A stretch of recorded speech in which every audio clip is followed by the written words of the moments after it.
చిత్తూరు ఉమ్మడి జిల్లాలో సేవా కార్యక్రమాలు నిర్వహిస్తున్న రోప్స్ సంస్థకు రాష్ట్ర ప్రభుత్వం ప్రతిష్టాత్మక స్వర్ణాంధ్ర P4 అవార్డును ప్రదానం చేసింది. సంస్థ చైర్మన్ డాక్టర్ ధనశేఖరన్ ఆధ్వర్యంలో చేపడుతున్న సామాజిక అభివృద్ధి కార్యక్రమాలను గుర్తించి అవార్డును అందజేశారు.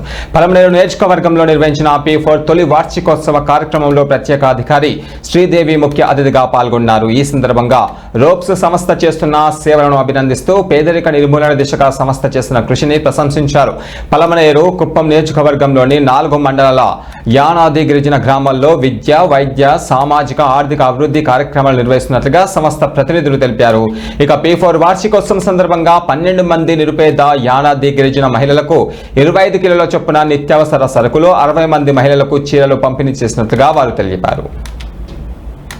అనేక సమస్యలతో బాధపడి ఉన్నటువంటి కొంతమంది పిల్లలు చదువుకుంటారు, వాళ్ళకు ఉద్యోగం లేక నిరుద్యోగులుగా ఉంటారు. అలాగే ఆరోగ్యపరంగా కుటుంబంలో ఇబ్బందికరంగా ఉంటుంది. చాలా ఓల్డ్ ఏజ్ పీపుల్ ఉంటారు, వాళ్ళకి ఎటువంటి ఆర్థిక స్తోమత పనిచేసే అవకాశం లేదు. అటువంటి వారిని అందరినీ కూడా గుర్తించి ఈరోజు మనకు మా మున్సిపాలిటీ స్థాయిలో కావచ్చు, గ్రామ స్థాయిలో కావచ్చు, అందరినీ కూడా గుర్తించడం జరిగింది. దాదాపు 20% ఉన్నటువంటి పాపులేషన్లో వాళ్ళందరినీ గుర్తించినాము. దాంట్లో టాప్ ప్రియారిటీ కింద గవర్నమెంట్ ఏదైతే మనకు 10% ఉన్నటువంటి మార్గదర్శకాలు ఉన్నారో వాళ్ళందరినీ సపోర్ట్తో వారికి రాబోయే విజన్ 2047కి సంబంధించినటువంటి ఉద్దేశంతో మన రాష్ట్రము, దేశము బాగుండాలంటే అన్ని సమానంగా అందరూ కూడా ప్రతి ఒక్కరు ఎవరైతే మనకు బంగారు కుటుంబాలు ఉన్నారో వాళ్ళందరూ కూడా మార్గదర్శకులు చేస్తేనే అప్పుడే ఈ సమాజం బాగుపడుతుంది అనేది మన గౌరవ ముఖ్యమంత్రి గారి ఒక ఆశయం మేరకు మనకు ఈ నియోజకవర్గ స్థాయిలో మన స్పెషల్ ఆఫీసర్ మేడము, మేమంతా కూడా కమిటీ మెంబర్లందరూ కూడా ఎప్పటికప్పుడు నియోజకవర్గంలో, అలాగే మండల స్థాయిలో, అలాగే సచివాలయ స్థాయిలో అందరికీ ఎప్పటికప్పుడు వాళ్ళందరినీ కూడా పరిశీలించి ఎవరైతే ముందుకు వస్తారో మార్గదర్శి వాళ్ళందరినీ కూడా ఐడెంటిఫై చేసి ఈరోజు వాళ్ళకి అందరికీ తెలియజేసే విధంగా ఈరోజు ఈ కార్యక్రమం చేపట్టడం జరిగింది.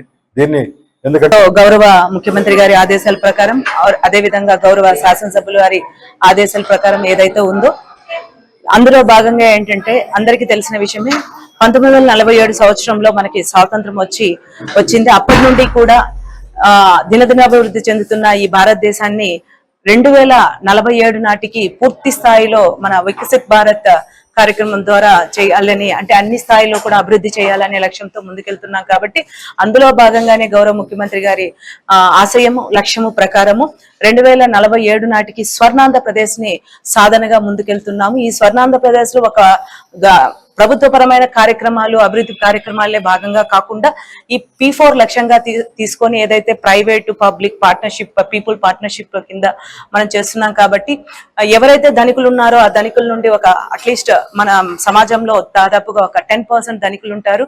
అదే విధంగా సేవా దృక్పథం ఉండే వాళ్ళు ఒక 20% ఉంటారు. సో వారి ద్వారా శాసనసభ్యులు అమర్నాథ్ రెడ్డి గారి ఆదేశాల మేరకు ఇన్ని కూడా ఈరోజు ఏర్పాటు చేయడం జరిగింది.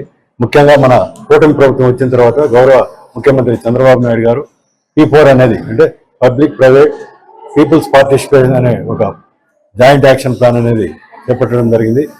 ఆ కార్యక్రమం ఇప్పటికి 1 year అయింది.